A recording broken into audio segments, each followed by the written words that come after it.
현재 울릉도에서는 2025년 하늘길 개통을 목표로 합니다. 울릉공항 공사가 차질 없이 진행되고 있다는 소식입니다. 하지만 최근 주변국 전투기들이 독도 주변을 침범했습니다. 방공식별구역 KADIZ 침범이 빈번해지며 긴장이 고조되고 있습니다. 원래 민간 항공기 전용 공항을 계획했었습니다. 그러나 군사적 활용 가능성이 제기되며 확장 논의가 뜨겁습니다. 울릉공항이 단순한 민간 공항을 넘어섭니다. 봉항이 확장된다는 소식이 전해지며 관심이 집중되고 있습니다. 공항 건설 초기엔 짧은 활주로가 문제였습니다. 전문가들은 전투기 운용이 어렵다고 주장했었죠. 한국 정부는 이를 적극 수용했습니다. 이후 활주로 확장 계획을 발표하며 변화를 예고했습니다. 전문가들은 확장된 울릉공항을 분석합니다. 한국 공군 전투기의 이착륙이 가능할 것이라 예측하고 있습니다. 심지어 F-35A 스텔스 전투기도 논의됩니다. 과연 어떤 전투기가 울릉공항에서 뜨고 내릴 수 있을까요? 현재 울릉도에서는 국내 유일의 해상공항이 건설됩니다. 바다와 육지에서 밤낮 없이 공사가 진행되고 있습니다. 2025년 첫 하늘길이 열리면 큰 의미가 있습니다. 울릉 주민의 40년 영원이 실현되는 순간이 됩니다. 공사 시작 이후 공정률은 14% 이상입니다. 공항 건설 관계자는 순조로운 진행 상황을 전했습니다. 바다 위 부지를 조성하기 위해 돌을 투하했습니다. 지반복 완경사석 22,960m 3가 사용됐습니다. 현재 공정률은 2.0%를 기록합니다. 작업은 밤낮 없이 이어지며 속도를 내고 있습니다. 완공 시 118,870m 3의 사석들이 깔립니다.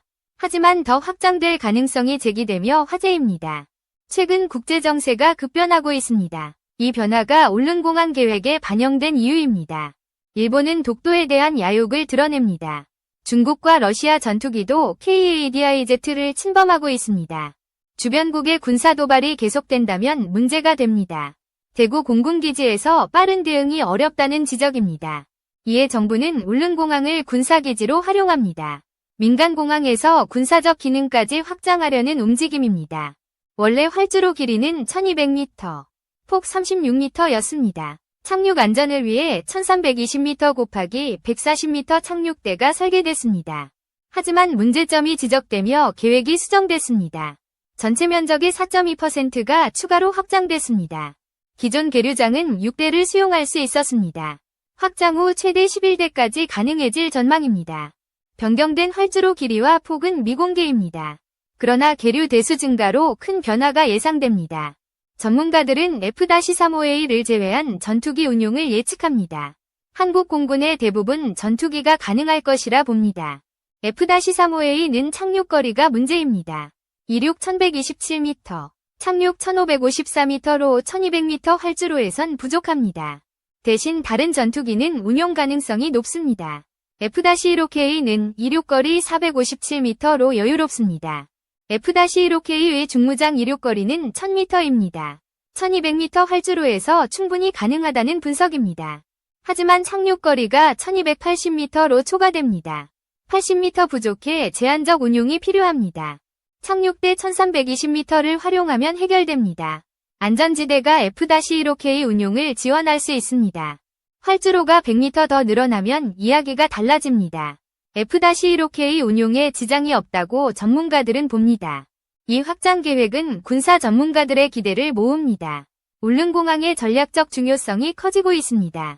다음은 KF-16입니다. 한국에서 라이센스 생산된 공군 전투기입니다. KF-16은 총 167대를 운영 중입니다. 이륙과 착륙거리가 울릉공항에 적합합니다. 이륙거리는 충분히 가능합니다. 착륙거리 1066m로 1200m 활주로에 문제없습니다. KF-16은 짧은 채공 시간과 좁은 작전 반경이 단점입니다. 울릉공항이 이를 극복할 수 있다고 봅니다. 전문가들은 KF-16을 최적의 전투기로 평가합니다. 독도 방어의 핵심이 될 가능성이 높습니다. 마지막으로 FA-50 경공격기입니다. 한국이 개발한 자랑스러운 전투기입니다. FA-50은 짧은 활주로에서도 이륙 가능합니다. 착륙거리 709m로 안전하게 운용됩니다. 세계적으로 주목받는 FA-50은 무장도 발전했습니다. 울릉공항에서 KF-16을 보조할 전망입니다. FA-50은 대구에서 F-35A 가올 때까지 방어합니다. KADIZ 보호의 주축이 될 수 있습니다. 일각에서는 F-352 운용을 제안합니다. 한국형 항모 탑재기를 울릉공항에 활용하자는 의견입니다. F-352와 F-15K 편대 작전이 가능합니다. 데이터 링크로 적을 공격하는 전술입니다. F-352를 4대 정도 주기할 계획입니다. 경납고와 천공 미사일 배치로 방어를 강화합니다. 차후 20대를 도입해 순환 배치합니다. 적은 수로도 효율적인 운영이 가능하다는 주장입니다. 울릉도에서 비상 출격하면 시간이 단축됩니다. 항속거리 문제도 해결될 전망입니다. 공중급유기가 부족한 상황을 고려합니다. 울릉공항 착륙 후 보급하면 효율적입니다. 이 주장은 실현 가능성이 높습니다. 한국 정부의 의지가 이를 뒷받침하고 있습니다. 울릉공항은 시기 비행에서 계기 비행으로 전환합니다. 정밀 절차로 안전성을 높입니다. 어둠이나 안개 속에서도 이착륙 가능합니다. 항공기 위치와 방향을 정확히 전달합니다. 전투기 상주수가 늘어날 전망입니다. 내구성과 안전성을 위해 구조물이 강화됩니다.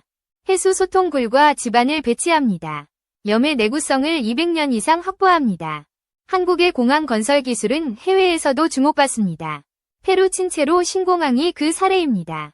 친체로 공항은 한국 기술로 짓는 첫 해외 공항입니다. 마추픽추 관광의 관문이 됩니다.